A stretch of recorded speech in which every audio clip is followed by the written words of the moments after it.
Hare Krishna. Welcome you all on our 90 episode book reading. So today we are on chapter 42 and 43 and try to go on 44 as well. Let's see. नमो विष्णुपदाय कृष्णपृष्ठाय भूतले श्रीमते भक्तिवेदांत स्वामी नामिने नमस्ते सरस्वती देवी गौरवाणी प्रचारिणे निर्विशेष शून्यवादी पाश्चात्य तीर्थारिणे जय श्री कृष्ण चैतन्य प्रभु नित्यानंद श्री अद्वैत गदाधर श्रीवासादि गौर भक्तवृंद हरे Krishna Krishna Krishna Hare Hare Hare Ram Ram Ram Hare Hare. Hare Krishna. Welcome you all again. So we are actually approaching towards Janmashtami, and also we are covering towards 90 episodes as well.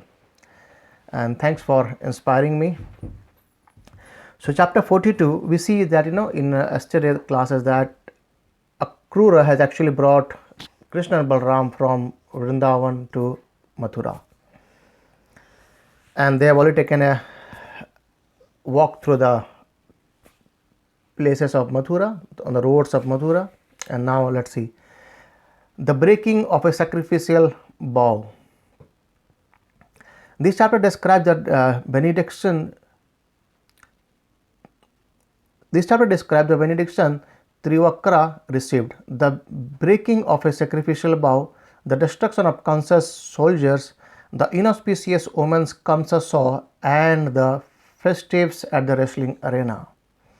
After leaving Sudama's house, Lord Krishna came upon Trivakra, a young hunchbacked maidservant of Kansa's, who was carrying a tray of fine ointments.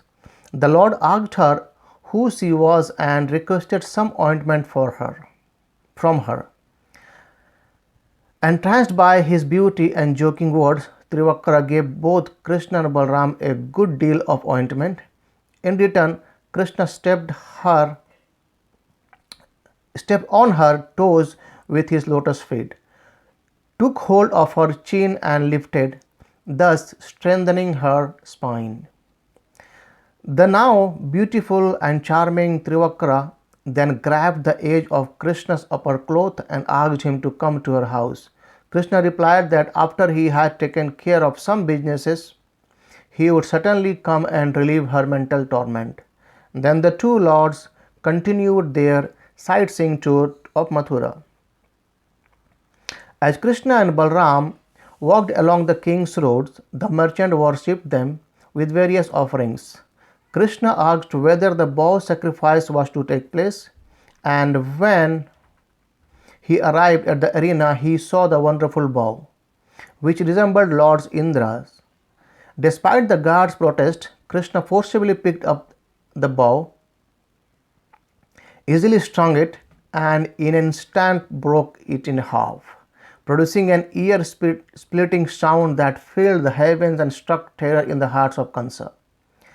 The many guards attacked Krishna, crying out, "Seize him, kill him!" But Krishna and Balram simply picked up the two halves of the bow and beat the guards to death. Next, the lords annihilated a company of soldiers sent by Kansa, and then they left the arena and continued their tour. When the people of city saw the amazing prowess and beauty of Krishna and Balram, they thought they must be the two chief demigods. Indeed, as the residents of Mathura gazed upon the lords, they enjoyed all the blessings the gopis had predicted. At sunset, Krishna and Balram returned to the cowherds' camp for their evening meal. Then they passed the night resting comfortably, but King Kansa was not so fortunate. When he heard how Krishna and Balram had easily broken the mighty bow and destroyed his soldiers, he spent the night in great anxiety. Both while awake and while dreaming, he saw many ill omens portending his imminent death, and his fear ruined any chance for rest. So Kamsa was restless here by seeing the activities of Krishna in Mathura. At dawn, the wrestling festival began. Crowds of the people from the city and outlying districts entered the arena and took their seats in a lavishly decorated galleries. Kansa, his heart trembling, sat down on the royal dais and invited Nanda Maharaj and the other cowherd men to come sit in their places. and they did so after offering him their gifts. The musical overtune then began as the sounds of wrestling slapping their arms resounded. So now this is basically arena has been all set for the fight, for the wrestling, but Krishna and Balram has not yet entered there. Now they start going over there, and Kansa played one more demonic game here. See, he sent an elephant known as Kavalyapid to kill Krishna. So hence we goes to next chapter, that is chapter 43. Krishna kills the elephant Kavalyapid. After finishing their early morning rituals, Krishna and Balram heard cattle drums heralding the start of the wrestling match, and they went to see the festivals. At the gate of the wrestling arena, they encountered an elephant named Kavalyapid who attacked Krishna at an urging of his keeper.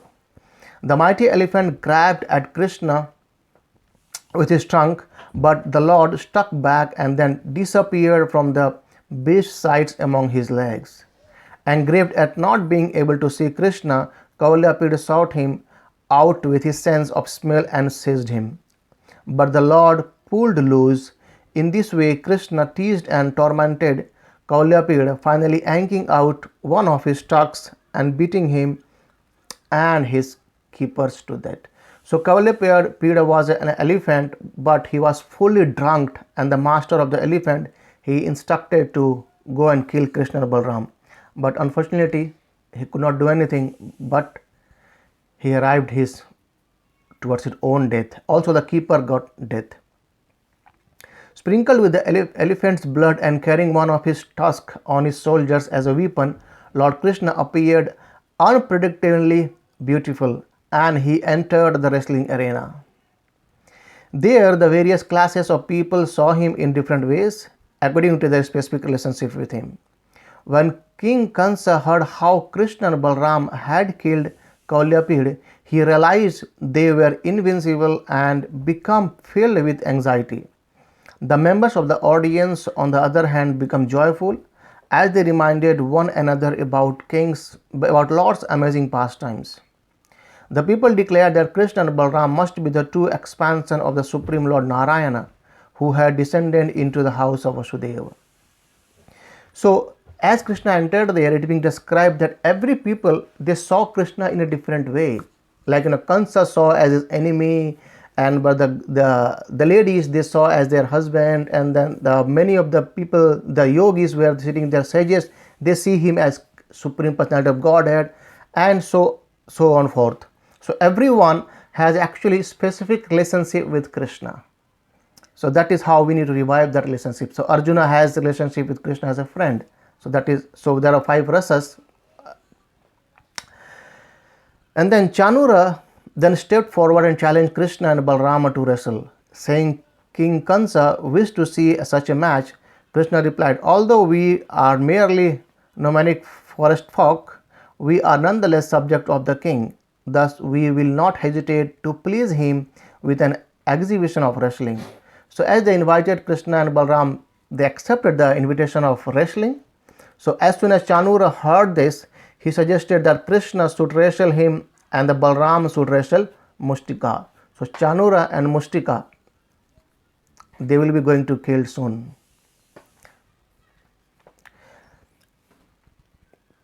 So this is how we end chapter 44, and tomorrow we will see the killing of Kansa. Hare Krishna. Hope you are enjoying this. Thank you very much. Srila Prabhupada ki Jai.